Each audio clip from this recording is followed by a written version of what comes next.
Eu estou apaixonada e não é por um personagem como costuma acontecer com as meninas, mas por um escritor, nada menos que o Oscar Wilde.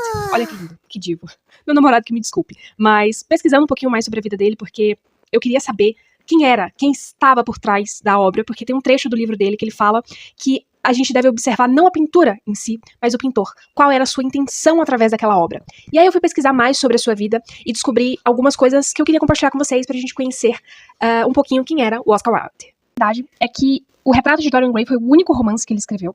É uma pena, ele deveria ter investido mais na área do romance, enfim. Mas o seu livro foi cancelado. Então ele criou o próprio cancelamento antes do BookTok. Sim, é isso mesmo que vocês estão ouvindo. Ele inventou o cancelamento, ele foi cancelado, a obra dele foi proibida, porque acreditavam que poderia subverter os jovens da época.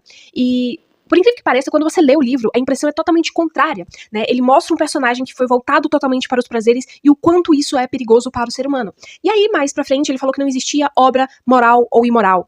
O que existia era obra ruim ou obra boa, né? E sabendo mais ali, pesquisando mais sobre a sua vida, eu descobri que ele era casado, ele se casou, só que ele acabou se apaixonando por outro homem, o que acabou fazendo com que as pessoas talvez tivessem uma certa aversão à sua obra, e ele ficou preso por isso por 2 anos, exatamente. 2 anos preso por amar um homem, e ele escreveu uma carta que se chama De Profundis. Hoje eu fiquei estudando, lendo essa carta, vou colocar um trecho aqui pra vocês, mas naquela carta, embora eu não tenha lido tudo ainda, ela fala sobre estar na prisão, sobre ser um homem extremamente famoso, né, e mesmo assim estar na prisão. Detalhe, ele era obrigado a fazer trabalhos forçados ali na prisão, ele perdeu a sua mãe estando na prisão e não pôde vê-la pela última vez, ele perdeu a sua esposa, ele perdeu muitas coisas, né, inclusive o respeito das pessoas, e ali na carta ele fala sobre um pouco de tudo, sobre o amor que ele sentia pela esposa, ao mesmo tempo ele deixa entendido o amor que ele sentia, e que o Lorde provavelmente sentia por ele.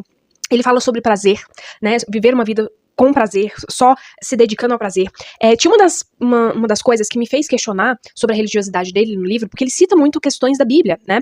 E lendo a carta, eu não sei se em algum momento ele era religioso e deixou de ser religioso sendo preso, mas ele não acreditava em um Deus, parece que ele acreditava em vários deuses, ou na verdade não acreditava em nada. Acreditava que nós éramos a nossa própria espiritualidade, mas é muito curioso quando você lê essa carta, porque você sente o autor agindo, né, ele escrevendo ali realmente com seu coração. É muito triste, né, que ele tenha morrido em um quarto de hotel sozinho, ali os seus últimos dias, escrevendo, pensando, refletindo sobre a sua vida, mas que bom que ele deixou essa obra para que a gente pudesse se debruçar e poder estudar.